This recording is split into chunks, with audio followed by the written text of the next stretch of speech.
Yeah, and then my granddaddy built that church he was a stonemason on my daddy's side. He done that stonework on that last stonework he done was a nice and broad, right up from the Union Station. If you see that church sitting right on the corner, yellow looking church, he done the work on the stonework on that thing. And Aunt Hattie told us that. And he was up in Columbus, Ohio during some work. And he came in and he took the work on that church to, and then he stayed there. He didn't get to finish the work on that church. But it was Christmas time, and it was raining and cold and black, and he had, she said he had a tow sack of toys and stuff. And they lived out there in what they call Napier Court now, but they used to call that Tremble Bottom. Okay, yeah. And where Napier Court is off of Murfreesboro Road. It was a big spring down there where the black folks and things lived, and they had on Balaam Street before they built the Napier Court. And Balaam Street was where my daddy was born out there. But my uncle, his granddaddy, the old man, and he toted the toys and stuff, and he caught pneumonia from it, and he died. And then his mama, she was carrying my daddy at the time, and then he didn't never know anything about his daddy. He never did see him. And but she was a younger woman, and she was named Alice Tidwell, and they was from Dixon County, Tennessee. And then once he died, and then my grandmama didn't live too long, I don't think, and she died. And then they carried my daddy back to Dixon County, and he knows about in Dixon County more or less than he did about out there in Nashville. But he was born out there in Nashville, but he was raised in Dixon County, and then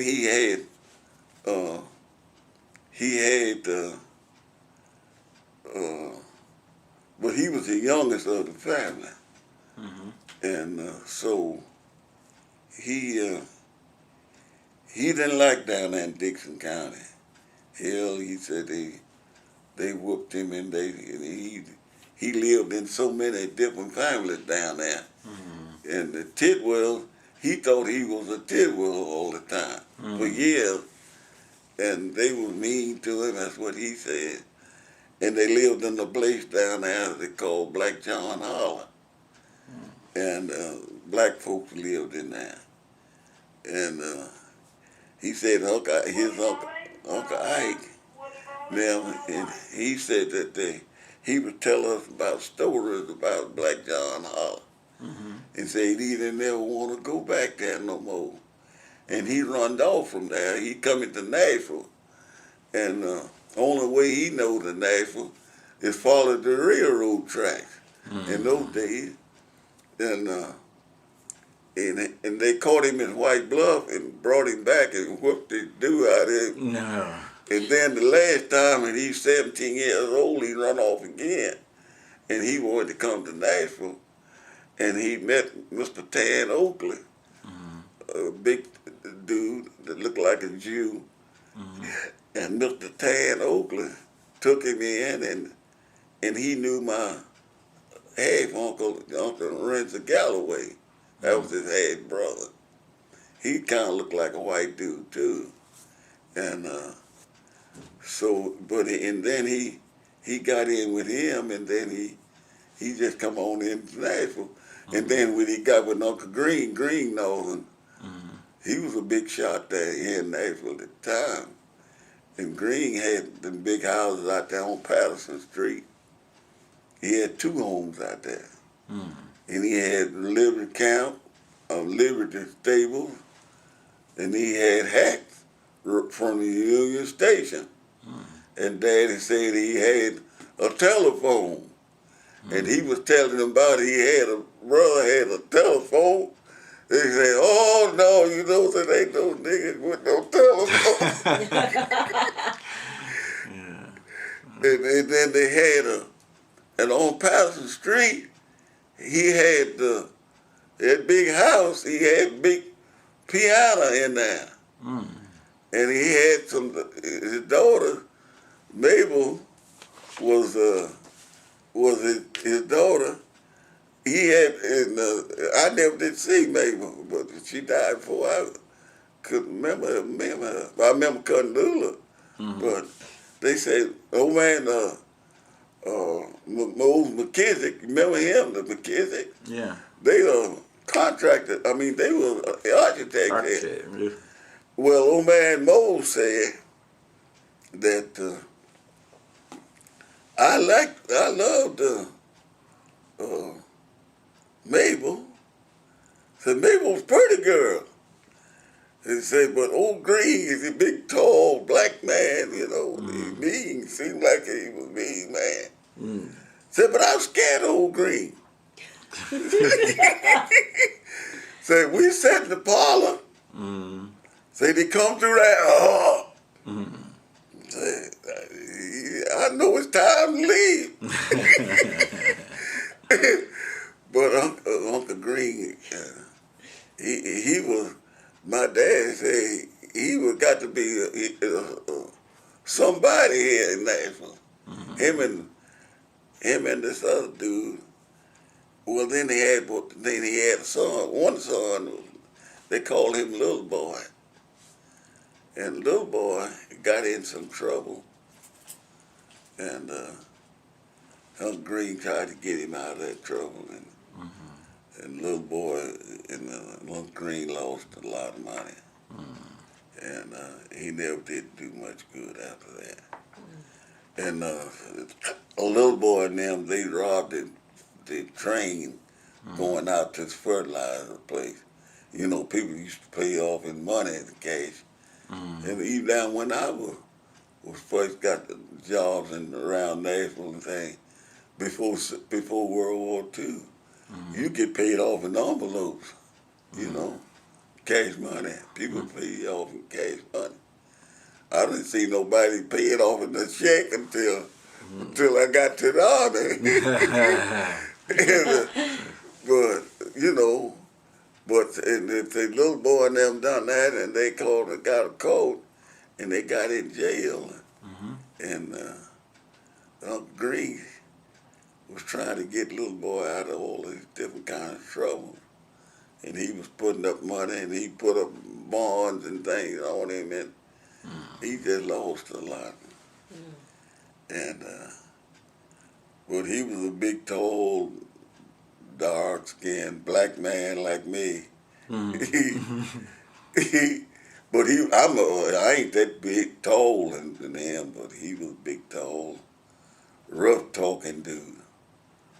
And he last time I seen him on it, he died shortly after I got in service. I went by to see him because I was going to in the service. And he was sitting back there, and he was gray. And he was talking about his son-in-law, boy. I'm going to kill old boy. And that last thing he promised me that he was going to kill old boy. And the old boy was out there working on cars in the yard. And he was sitting back there. And they got me back here. And the old house was running down, you know, and everything. And then it wasn't too long, my mama wrote me a letter and told me that Uncle Green died. That same fall after I was in the service. I don't remember just when it was. But And then too, the Berry farm, the Northern farms in Belle Meade too. And but now, well, it's a spring house in Belle Meade. I'm talking about when you go on Page Road. You know where the park is? Mm-hmm. When the Belle Meade thing runs out, it's a little house. A spring house. It's still there now. And but when you go around to the cars and things now, I don't know how you would get there to it if you wanted. But years ago, it was built made out of stone, rock. And my granddaddy, his name was Jake Northern. I had a brother named Jake, Isaac Jake. But and his initials was down in there because years ago, back in 1936, we were following with the thrashers.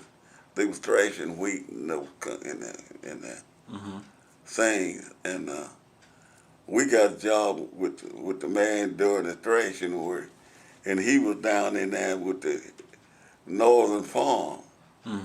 And they would go over there and get water, drinking water from that spring down there. And I went down there, and we went down there to that place, and the spring house is still there. I thought once it was gone, but the last time me and my brother, about 10 years ago now, we went out there, and because I thought when they built that golf course that it was gone, but it ain't. It's gone. It's there now. And I know it's there. Because I know they ain't going to, but it looks good. I mean, it's nice. But it's so close to the road until I don't know how you would ever want to get in it. And, go down there to it or anything. Because when you go around the curve, children was out there, it was Sunday. And Belle Meade, I'm going to tell you, those young children was in the street, running I'm talking about all over the street. And you got to be careful out there. You run over somebody out there, you gonna get killed somewhere. But and then but I didn't know that. But the old white Northern man, he told me that he owned the place then. And he told me, said, your granddaddy Ike built this spring house. And his name, initials is down there on it, and on the thing. But I didn't know much about the Northern people. But then my daddy, when he finally got sick enough, and then he kept saying, I want to go back to Black John Holland. So I said I was going to carry him back down there. But I couldn't find Black John Holland. And I couldn't find nobody that didn't know where it was. So, but, and then Promised Land community, I do know where it is. I'm going out to Promised Land a little while. Yeah, I'm going out there probably next week. Well, he talked about Promised Land. And my daddy used to talk about Promised Land. And he used to go down there for them big days, I forget what they call them.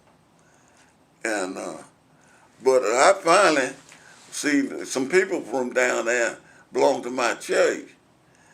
And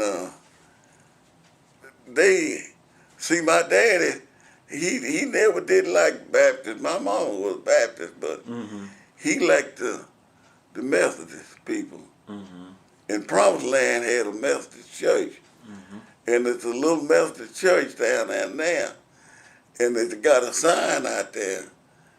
Is if you go down there, you gonna see it. You got a historical marker. Yeah. Out there. Yeah. Yeah, and I don't know who name and all they got on there, but we went down there. Well, my church used to go down there, and they would sing and they would raise them some money for their little old church, because the little old church had about 5 or 6 members, and then eventually they had some what they call it. What you call them preachers, circuit preachers, come and preach about once a month or something or whatever it was. But the Methodist Church gave it up and closed it down. And now they tell me they got one little old preacher there, and he got a few people, and they just sort of have a Baptist, I guess, service. They can't call it. They can't call it a Methodist church no more, because the Methodist boards, they done away with that party. Not in their category no more. And my daddy used to, and my mom and them, they used to sing, and then sometimes they would set up there. I'm talking about when we was in the country, and they would sing. And my dad always sang, like to sing the Methodist hymn. There is a fountain filled of joy. Like, what is it? It's a fountain filled with blood drawn yeah, from Emmanuel's veins. so from Brandon's vein. And when I got in the Methodist church, I thought about all of that, those songs. And of course, I was in the Methodist church for the later years. My wife was there, and I just joined that too. And of course, I don't know, I probably thought I was Baptist, There wasn't nothing but a Baptist church out there in the country, And that's what I was. That's what I mean, That's all it was. It wasn't no other kind of church out there. So, Mr. Northern, we're gonna have to stop here. I don't want way over the time that I usually go. Yeah. But I'm gonna come back through next Thursday, if that's all right, to look at. I'm gonna get you. I'm gonna try to get. I ain't gonna try. I'm gonna get some of those. What would be a good time for you? Like now or whenever. Okay, so the time we came today would be okay, because we came here about what, 3 o'clock? Yeah. Yeah, it was about 3. Yeah. Okay. So 2, 3 o'clock. all right, I'll be here at 3 o'clock to look at whatever you want to show me. I'm gonna show you some stuff, and I'm gonna show you.